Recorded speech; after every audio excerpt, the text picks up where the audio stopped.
Good morning, everyone, and wonderful Wednesday, and welcome to our Kentucky Employee Benefits webinar. I want to first apologize for scheduling this during a statewide tornado drill. My phone has been going off with all kinds of alerts, as I'm sure yours has too. But hopefully the 15-minute delay was helpful, and we've got a lot of people already signed in, and it will be recorded, of course, and be able to be seen later by those who might not make it right at the beginning. So let's get started. First, let me introduce you to our team. We have Kristen Lambert, who is our team lead and a technical analyst on our team. Myself, Kim York, I'm a technical analyst, and I'm your host for today. And Kathy Pelletier, who is our Tyler Technologies vendor partner. At the top, you'll notice our EERP team email box address. If you reach out to that address, Kristen, is anything wrong? Okay. The EERP address is our team email box, and that will reach all of us should you need it. We also have our SharePoint site, our ERP SharePoint site that Kristen Lambert works really diligently on, and it's a wonderful site. This meeting will be recorded and will be shared on that site later. It will also be shared with you as well, along with the presentation later on today or tomorrow. And you'll notice at the bottom, I have the Q&A icon for questions. It's at the top of your screen. If you have any questions during this webinar, Kristen will be manning the box and watching for questions that we have throughout the presentation, as well as an opportunity at the end to ask any questions that you may have. Just write them down and we'll answer those. But again, you're welcome to ask questions as we actually go through the presentation. So our agenda for today is to talk about the Kentucky Employee Program benefits, the Kentucky Employee Benefits Program in general. We're going to talk about the CRIS daily file process, our recent updates. We don't have any new updates that I don't think you've heard about, but we had several over the last year. I wanted to kind of pull those all together in one presentation for you, and we'll talk about the term file process. So when you actually follow this path to the Kentucky Employee Benefits Program, these are the options that you're going to have. You're going to have benefit records, benefit settings, import pending, federal reimbursement, and purge records. Federal reimbursement is the only part of this program that we're not going to talk about today. I actually have, and I have noted for you on this slide, a tentative meeting for 3/25, which will be a webinar specific to federal reimbursement and to the summer federal reimbursement process. We know that's a difficult, long process. But federal reimbursement is kind of a program within the program, so I'm thinking it needs its own webcast. So we're hoping to do that on 3/25 at 10 a.m. is what it's tentatively set for now. I want you to also notice the red arrow points to purge records. If you do not have that button on your main screen, I'm going to tell you what you need to do. So let's go to the next button. So you're going to see here at the top of this, you're going to see the allow health insurance maintenance box that needs to be marked. You would simply mark that box. That will give you the purge button and give you the ability to maintain the benefit settings screen. And this screen is maintained manually, and it contains information to properly post cost to deduction codes, as well as the federal reimbursement information. You'll see the admin costs and the life costs right in here. Those can change. The $8 used to be $8.38 a few years back, but it's maintained its $8 amount at the time. But this is all manually maintained. So let's dive right on into the CRIS file import process. So we have the triangle, right? I like to call this my triangle of how the information is disseminated between the districts, CRIS and Tyler. So when you are sending new employee information or change information for state benefits, you send that to DEI, right? DEI is going to be processing that. They put it all together, and each night they send the information out to Tyler. Tyler then disseminates that to the district. So it's just kind of a triangle of how that information works. Now, those files are titled, as you can see here, the KHR, I made up 111-1111 as a KHR number. That KHR is kind of what puts that in your spool directory. And once you've once you've imported that file number, that name is going to change to KHD. And we're going to talk about that later in the presentation. But just wanted you to know that that number is not assigned by DEI. So those KHR numbers are not something that DEI is going to recognize if you're ever questioning something about a file. That's going to be something that Kristen and I can look at in your spool directory. Tyler names those files. So it's a good idea, and I'm going to talk about this later. When you're importing a file, jot that number down. So if you need something, you need us to rename that file for you to get that back in your spool directory. You make a mistake with import and you need to re-import that again. We can rename it from KHD back to KHR, get that in your spool directory so that you can then import that file again. But again, DEI doesn't assign those numbers. They're not going to recognize those numbers. That's something that we'll recognize. So this is the overall process. We start out with importing the files. These are files that are imported into your pending area, and they remain there until you're ready to make them active and update your deductions. Your pending includes a purge function that will enable the user to remove invalid records from the pending area, and all records are imported into the pending area, even if the employee's master record is set to inactive or the employee master record does not exist. We'll talk more about that as we go along. And moving the files to active, this creates the active benefit record. So just know when you're going through that process of moving the files to active, which we're going to discuss, you are simply making an active benefit record. That's what that means. Moving files to active simply creates an active benefit record. And then updating your deductions. And of course, this moves your state benefits from the active benefit records that you've created to the employee deductions program, which works with payroll, right? It pulls all those deductions in. So what changed and why? So again, we've had changes over the last year or so, year to 2 years. I'm hoping this presentation just kind of pulls it off. So some of this is going to be stuff that you've heard before, but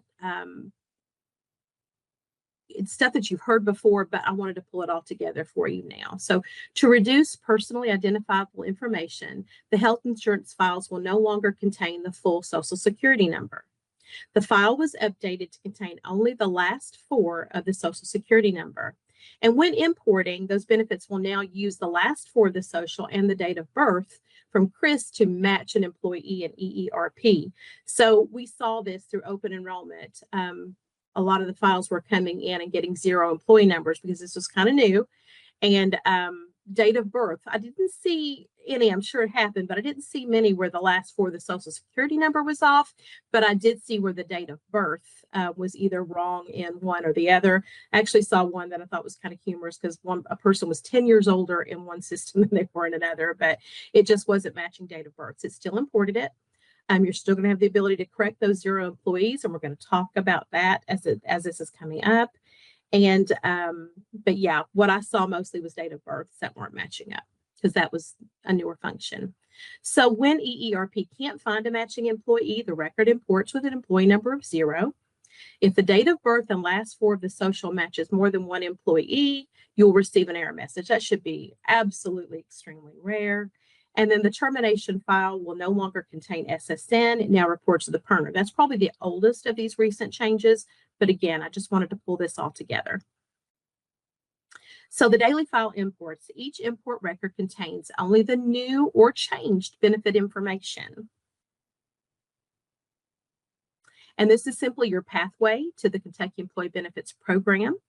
If import files exist, a message will display before the program opens. You'll select OK to the KHR files exist message. This is simply letting you know that there are some new files in the spool directory to import.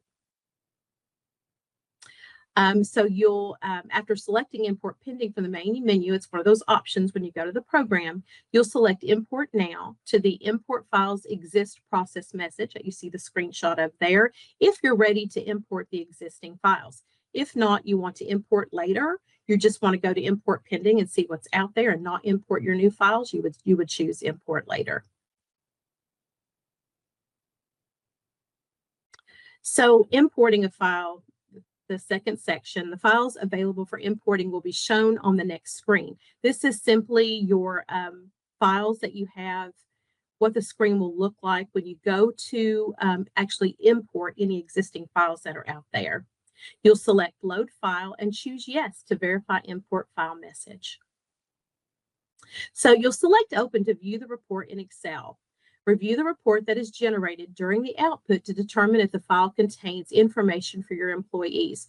It's really rare, but I have seen a file accidentally go to the wrong district, so you would know that when you open it up and take a look at it. Hey, Kim, And let's so, stop and go back a couple slides if you please, don't mind. absolutely. By the way, you're sharing some great information. One more slide. I just want to talk about the order of the files. So I'm not sure, Okay. did you highlight that farther on in your presentation I about importing an probably did order? not, but that's an important point No. to make. Hey, team That effort here. Yeah. Just they want to do make they do people understand the order is very important. You cannot pick and choose which file you import. It's our program does sequencing of records. So if John Smith had a record in file, he needs 43 up here on the screen.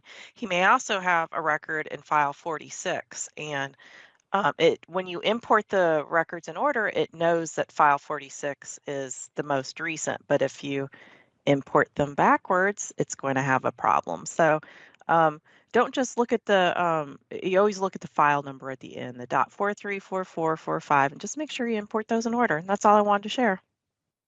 I'm glad you did, because it's really, really an important thing to add. It was especially important during the open enrollment file Oh, for process when sure. we had people that needed the open enrollment file renamed. We had to Mhm. rename everything subsequent to that so that Yes. you could actually re-import them in order. So absolutely. Thank you, Kristen, for bringing that up. Sorry to interrupt. No, that was a good interruption, needed to be said. So let's see. So I think I left off here. So there are two choices on the Kentucky Benefits Import Option screen. One, proceed to proof stage, and two, option two is import file is invalid. It's only used for files that do not contain your employees. So if you get a file in that is not yours, this is the opportunity to say, this is an invalid file and we don't need it. But proceed to proof stage should be what you normally would check. So the Kentucky Employee Benefits Import Proof report will be generated. So this is the first report of just your imports and what's going to be there. You'll review that report carefully, as this will contain messages on records that cannot be imported properly due to such things as not having an active employee master record. And if they do not have an employee master file, you will need to add it at this point before moving forward. And so this is your actual error import proof report that you'll receive. That'll actually give you the error messages and what you should see and what errors that you actually need to correct. So you'll select yes to apply the import message if you're ready for those records to be imported. And you'll select no to the message if errors were received that need to be corrected prior to importing the file. After the file has been imported, the message below will appear and you'll click OK. Simply your processes that you're taking through this. So the next message gives the name of the file that was imported and shows the file name will be renamed to since the most import process. I'm tongue twisted today. That fire drill just threw me off. Import process has been completed. The only change in the naming scheme is that KHR becomes KHD. So I talk to a lot of districts who say, I never pay attention to that message. I click OK and I go on. But your files, when they come in, are named KHR, your district number and then the file number. And once you've imported them, they turn to KHD files. And that's all that this message is kind of telling you. And that's what Kristen and I now have the capability of doing, is that if you do import a file and there's an issue with that file and you need to import it again, maybe you used the wrong date or you accidentally voided it or something, we can go in and rename that file from KHD back to KHR so that it goes to your spool directory and you can re-import that again. You just need to send an email to our team box and let us know that you need a file renamed, and write those file names down. When you're importing them daily, just kind of write the number down, because we can't see it by name. Someone will email and say, can you pick up Susie John's latest file for me so that I can re-import it? We don't see their name on these files. All that we see are these KHR or KHD numbers. So if we know that Johnny Sue is on KHR 111.1111, we can go pull that file for you and rename it so that you can re-import it again. So the import pending screen contains functionality to import files, move files to active, and purge pending records. So these are all things that you can do from the import pending area, and you can search by various criteria that's on that page, you know, by the file number, their name, dates, things like that.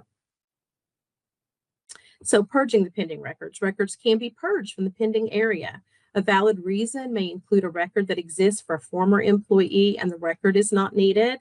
You would simply choose to select update, check the boxes of the records that need to be purged, press enter, then you'll select purge on the ribbon and yes to the message that you see on the screen if you're ready to purge those records. It will actually tell you too how many you're going to be purging. So moving all pending records to active. So from the import and pending screen, select update and choose select all from the ribbon, then select accept. The next step is to choose the start date. You will enter the deduction start date for each deduction, type into the screen. And again, ours is screenshot, just an example. But again, this is another area. You have two dates that you really work with Kentucky Employee Benefits with this daily file process, an effective date and the deduction start date. The effective date's going to be on that file when it comes in, usually the first of the month typically. But the deduction start date is just that. You're telling the system, when do I want this deduction to start? When do I want this to start coming out of payroll? So usually we say 1 day before the payroll date range for the check that you want those deductions to start coming out of. Maybe it's a change in the amount, maybe it's a brand new person, but that deduction start date simply says that, when do I want this deduction to start? And think of it as a date within the payroll, but it's suggested 1 day before the payroll date range. So then you'll select move to active. When you're ready to make these to active, it will show you the number of files that you're getting ready to make active. And then you can just choose yes. This looks like a lot of files. This is probably an open enrollment file with all of these, but typically on a daily basis, you'll just have a few of each one that you'll need to, but it does let you know which ones you're making active. And again, you're making that active benefit record. That's all that you're doing when you're moving these records to active. So the benefit records, this portion of the program contains records that have been moved from the pending area. These are what we refer to in this program as the active records. It's what you made when you move those deductions to active. So the active benefit record screen contains the same information as the pending record, but you have the functionality to process deduction updates, create term files, and the annual salary file are all found on this screen. So again, a newish update. There's nothing really new to announce, but just pulling this all together. So when importing CRIS files and EERP does not find a matching employee, the record imports with the employee number of 0. You may now update those active records with the correct employee number. So first, you want to go ahead and move those files to active. Go ahead and create that active benefit record. And then within those with those active benefit records, you're going to do a search for 0 number as the employee number, and you can look for something to add to that, the change date, the date that you're making these changes, or the file name, something else to pull up those 0 number employees. And once you do that, you'll choose update from the ribbon and enter the employee's EERP number that is in Employee Master. So at this point, you're able to actually add their employee ID. Again, this could be something where you're pulling it in, the social and the date of birth didn't match, so they've got a 0 employee. They were already in Employee Master, already an active employee. You just need to choose update, enter their employee number from the Employee Master, and this will update the record. Then you also want to check the information in the optional benefit folders too. This information may also need to be updated, and then you'll select accept. And so going back to this record that we have, you'll see that Rod Stewart, yes, I'm a Rod Stewart fan, that name will actually, Rod will go to the first name. Everything on this will be corrected once you've actually added the proper employee number.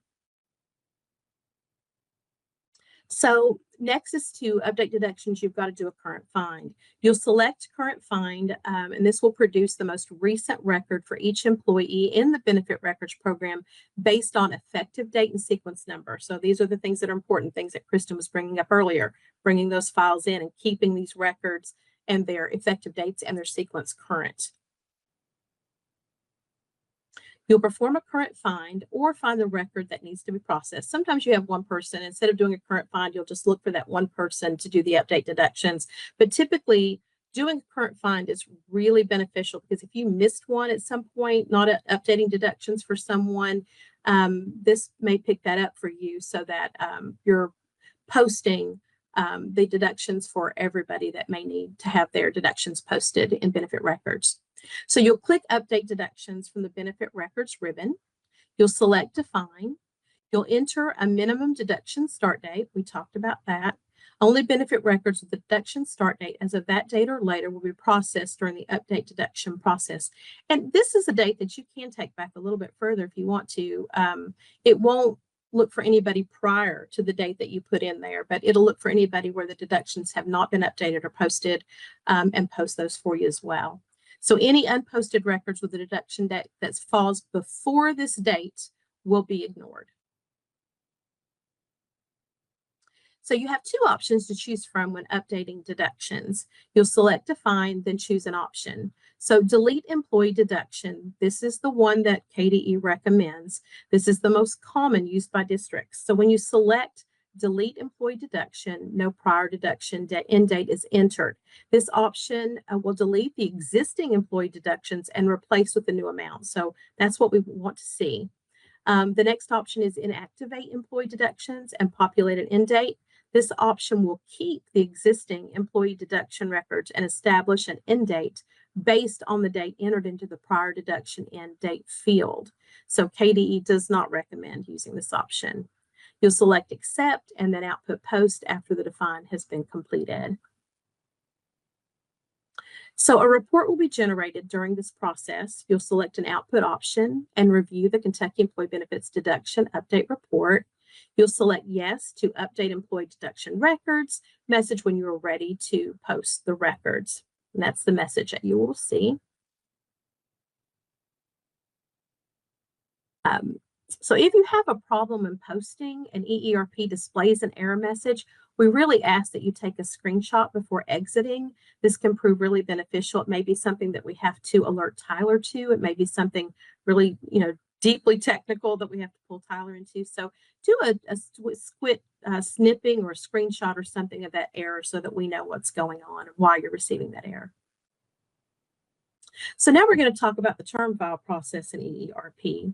So 3 items are required to submit a term file. So this is what you want. These are the things that you have to have in order to submit a term file.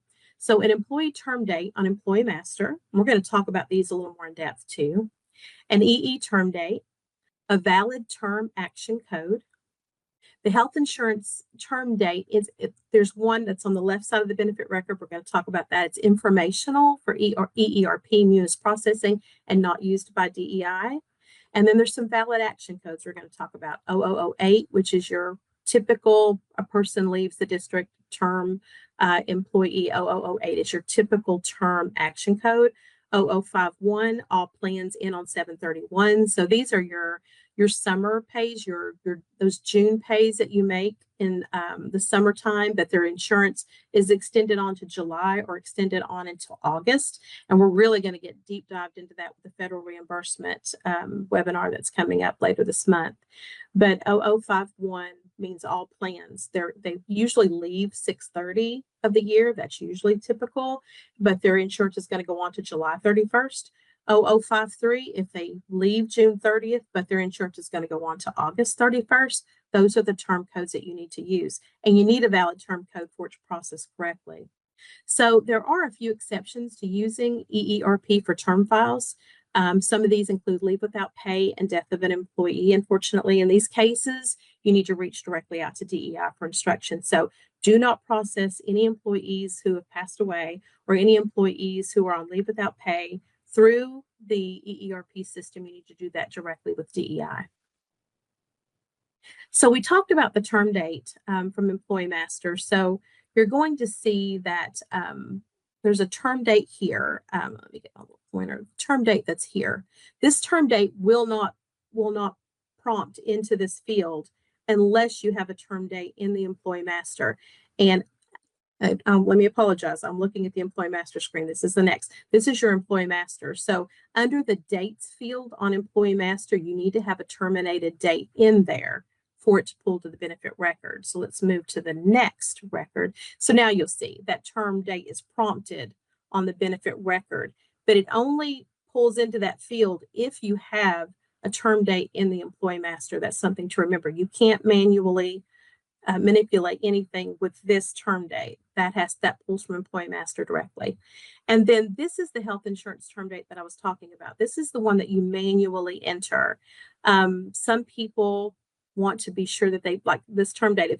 If this were to be 6/30 that the person left, your 10-month, you may want to come over here in the health insurance term date and put 7/31 if their benefits run through July, right? So this is informational for you only. It doesn't go to DEI. Something needs to be there, but this does not go to DEI.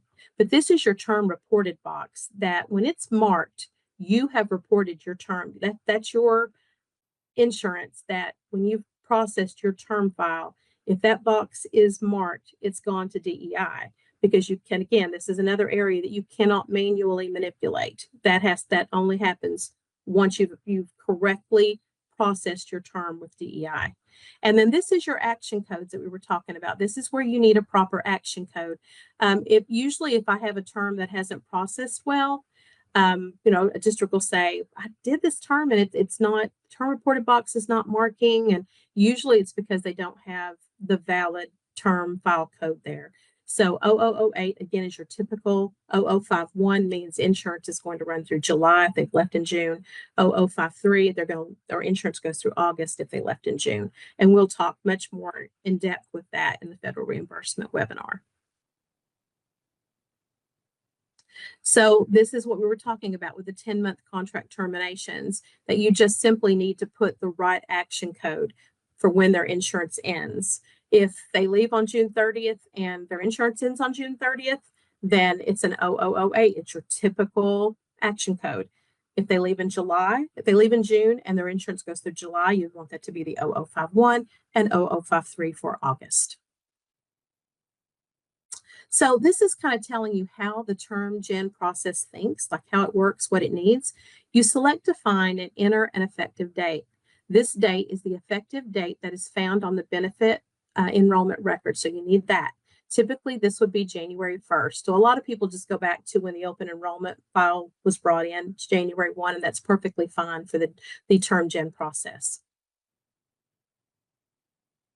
You'll choose select. This process pulls the records that need to be reported on the term file to DEI. An error message may display if an error is received. You'll select OK to the message and choose an output method to review the report. So you can still generate a file for the employees who do not have an error. It will go ahead and process correctly. A report will be created. You'll view the employees and correct as needed. And something I added here is in some situations, because people say, I've got someone on this list and they've been on here forever and ever and ever, and that can happen with an employee maybe that's on leave without pay. These things can be ignored. So to view all employees that are being reported, you'll select an output, PDF or display, and review the report.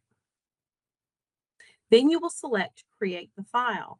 And these are the messages that you will get, and it will ask you, do you want that term file to get the term flag posted? Of course you do, so you're going to mark yes, and then it will give you the message that says the term reporting has update. The term reported flag update is complete, so that you can go back and look and see that term reported box is marked.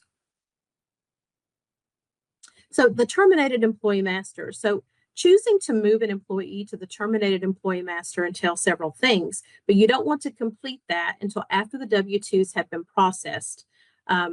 You can use inactive status, but you don't want to move them to the terminated employee master file yet. So you simply open employee master. You'll click search and search for all the employees you wish to move to the terminated employee master. Criteria for the search may be the employee number or an active status, whatever. Then you simply click accept. You'll click terminate button on the ribbon. You'll select desired output option for the terminate proof report. Verify the list of employees to be terminated on the report is accurate, and click yes on the terminate pop-up window. So a confirmation will appear at the bottom of the screen, and then you simply click to close the Employee Master Program and return to the main menu. So the results of this are that the employees may now be found in the terminated employee file. And to view those employees, open the terminated employee master under the Human Resources Program, and you can use the search button to search for the employees and click accept to bring up the record you wish to view. And then what's next? So once the employee is terminated, no further action will take place. You may view and or run reports for the employee through the terminated employee file. If the employee returns at any time in the future, the employee may be moved back to the live payroll module. And so questions. So I talked really fast through this. It took a lot longer when I was actually rehearsing this. And so this is our team box and our SharePoint site that will be on the information when you receive it later today or tomorrow. And so, Kristen, have we had any questions, or do we have any questions? No, there's nothing in the Q&A, but I do want to talk about a couple of the slides to go back. While your slide on 42 talked about terminating the employees, after W-2s, that is very true, but we have that extra added thing. You should not move any employee to the terminated master if they've had earnings in the fiscal year because of retirement reporting, because for the end of year reporting and whatever. So just something to keep in mind. That we also have that additional component there. And I want to talk about those 0 employee records, and that was on slide 27. Way back. Let's go way back. Yeah. First of all, I love that this update is out there.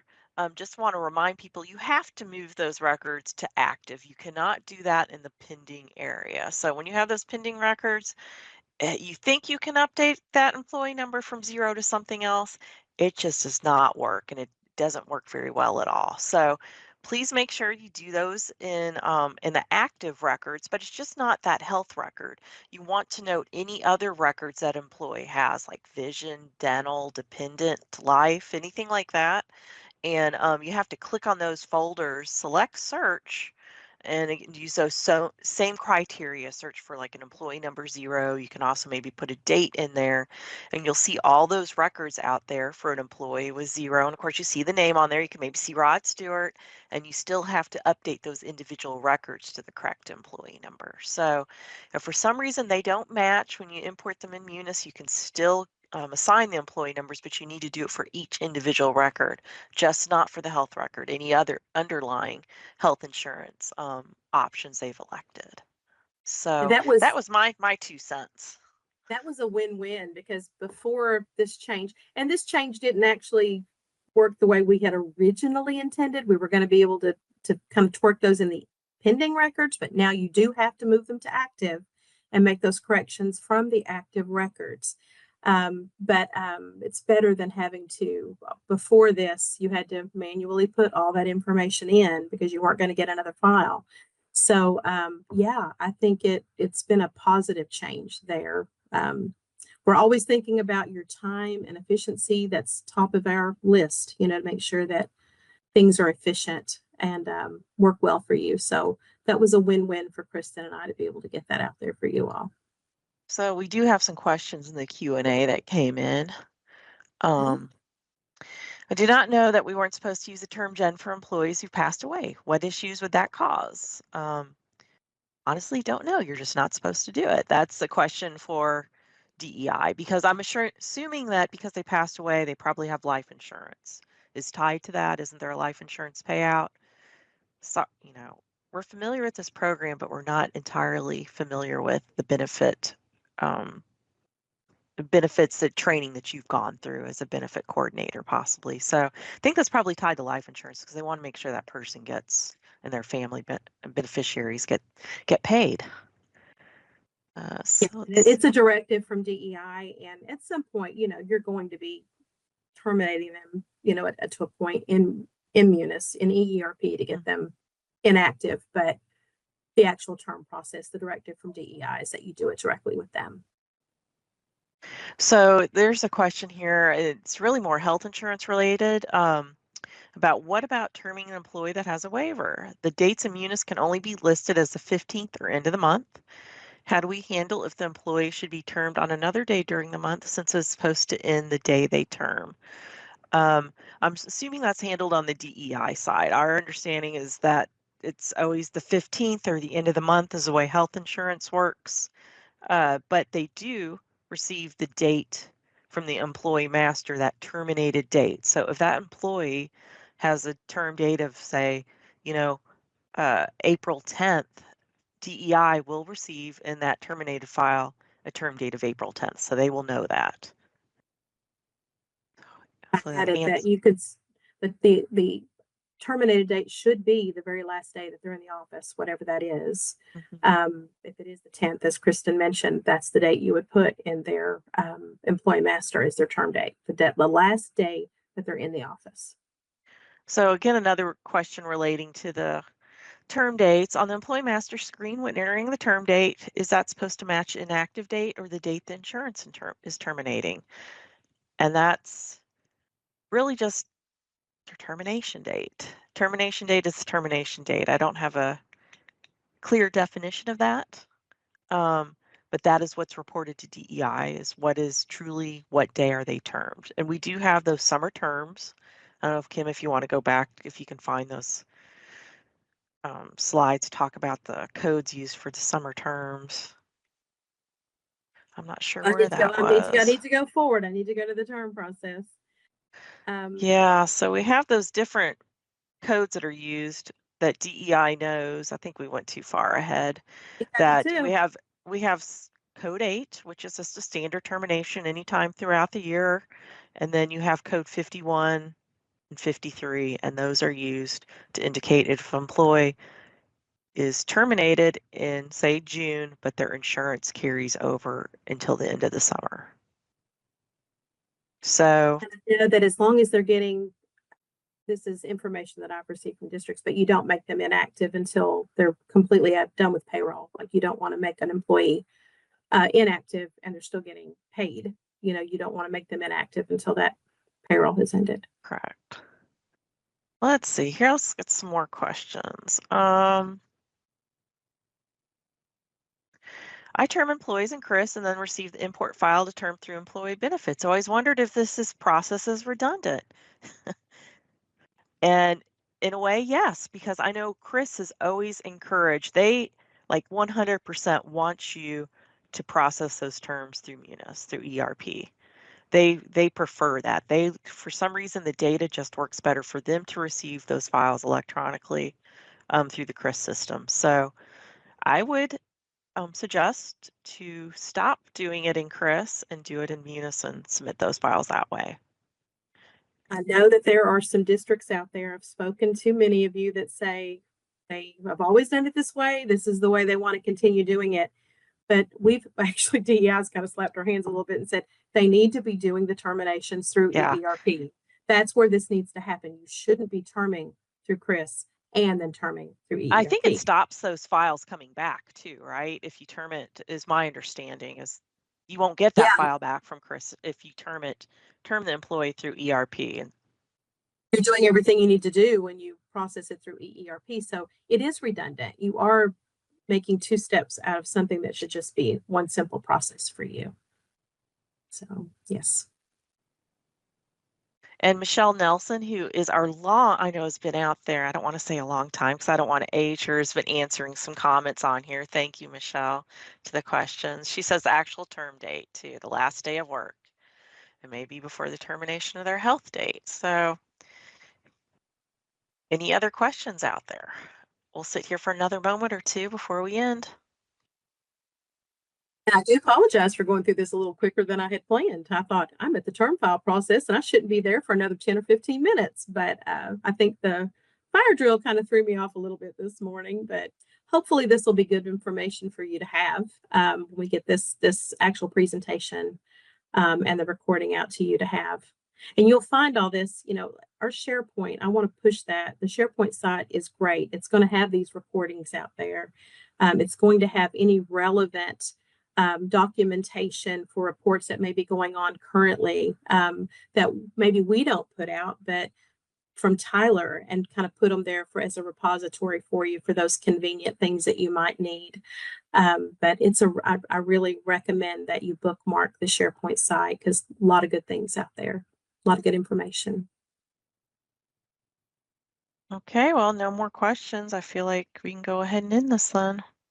And no, if you have any questions and you didn't want to ask them here, you've got our EERP@education.ky.gov team box email. Send those questions and we'll get those answered for you. Yeah, so, and any questions, if you think that maybe it's a question that should come to us, but you're not sure, direct those questions. We can, likely get you to where the proper channels to get the answers to the questions that you may need. So use that team box for any questions you may have. Kristen, anything else you can think of? No, awesome presentation, Kim. I'm glad we were able to do it. And Kim alluded to the federal reimbursement webcast. We're going to be sending out some information shortly on that. She has something on the calendar. So for those of you that handle the federal reimbursement portion, because it's related to health insurance, we'll be having another webcast on that to talk about the summer reimbursement process. I will add, I think I put the tentative date is 3/25 at 10 a.m. And I think that's going to hold true. I'll have an invite and everything out next week. But DDS, the Division of District Support, will also be a part of this meeting so they can talk to you about that process of getting the file, the federal reimbursement file to them. Any questions you may have about the payment process, Jackie Chisholm will be involved in that webinar so that she can answer the questions you have about the payment process side of the federal reimbursement process in general. So, yeah. Okay. Well, Okay. thanks so much. Thanks, everybody. Have a great day. And again, if you have any questions, send it to the box. We'll be happy to answer them for you. Bye. Bye, everyone.